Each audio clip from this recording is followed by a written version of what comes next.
ఇక్కడ ట్రైలర్ లో డైలాగ్ వస్తుంది ఏంటంటే తాలికి ఎటువంటి మర్యాద లేదా అంటే, తాలికి ఎటువంటి మర్యాద లేదు, రెస్పెక్ట్ లేదు, తాలి వెనకాల ఉన్న అమ్మాయి ఫీలింగ్స్ కే మర్యాద అని ఒక డైలాగ్ ఉంటది. నేను డూడ్ ట్రైలర్ గురించి మాట్లాడుతున్నా. First of all feminist lens నుంచి మనం మాట్లాడుకున్నప్పుడు ప్రదీప్ రంగనాథన్ సినిమాలు లవ్ టుడే అయినా, డ్రాగన్ అయినా, లేకపోతే ఇప్పుడు వస్తున్న డూడ్ ట్రైలర్ లో కనిపించినంత వరకు అయినా, ఇవన్నీ చాలా ప్రాబ్లమాటిక్ ఎలిమెంట్స్ అనమాట.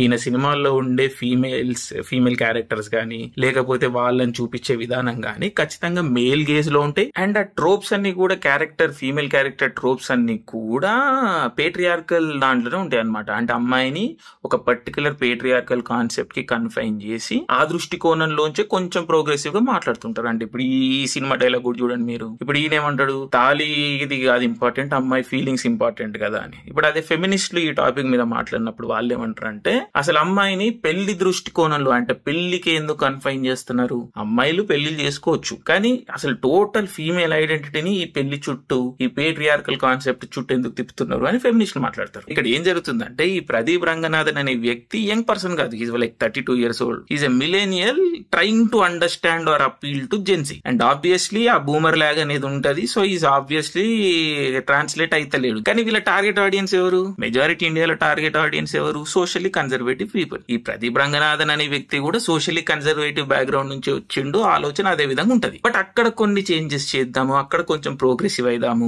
సో అమ్మాయిలు పెళ్లి చేసుకోవాలి, లాయల్ గా ఉండాలి, కానీ వాళ్ళ ఎక్స్లు ఏమన్నా ఉంటే, వాళ్ళ పాస్ట్లు ఏమన్నా ఉంటే వాటిని మనం కొంచెము వదిలేయచ్చు, వాటిని పట్టుకొని మనం పొసెసివ్ కావద్దు. ఇట్లా ప్రదీప్ రంగనాథన్ సినిమాల్లో కంప్లీట్లీ సోషల్లీ కన్జర్వేటివ్ ఐడియాలే ఉంటాయి. చాలా చోట్ల రిగ్రెసివ్ ఐడియాస్ కూడా ఉంటాయి. అందుకని ఈయన సినిమాల్ని ప్రాపర్ ఫెమినిస్టులు ఎప్పుడు అపోజ్ చేస్తా ఉంటారు. సో సినిమాలు హిట్ కావాలంటే నువ్వు కొంచెం కన్జర్వేటివ్ ఐడియాలను పుష్ చేయాలి, ఎందుకంటే మెజారిటీ టార్గెట్ ఆడియన్స్ వాళ్ళే. బట్ నువ్వు కూల్ ఉండాలి, లేకపోతే కొంచెం పొలిటికలీ కరెక్ట్ ఉండాలి, ఈ ఫెమినిజం ఐడియాల్ని లేకపోతే ఈ టైప్ ఆఫ్ భావజాలాల్ని నువ్వు ప్రమోట్ చేయాలి, ఇంటెలెక్చువల్స్ అప్రూవల్ కావాలి అనుకుంటే నువ్వు నీ టార్గెట్ ఆడియన్స్ నుంచి అంత ఎలినేట్ అవుతా ఉంటావు. సో నువ్వున్న ఈ సోషల్లీ కన్జర్వేటివ్ సెటప్ లో కొంచెం ప్రోగ్రెసివ్ అవుతా, స్టెప్ బై స్టెప్ పెరుగుతా అంటే అది రాడికల్ ఫెమినిస్ట్ లకి లేకపోతే ఈ వోక్ జోన్ లకి ఫిట్ అవ్వదు. బికాస్ వాళ్ళు నీ టోటల్ సోషల్ కాన్స్ట్రక్ట్ ని రిజెక్ట్ చేస్తారు. నీ total setup A problem. So it has to be rebuilt అన్న ఆలోచనలో వాళ్ళు ఉంటారు. అసలు ఇదంతా కాదు,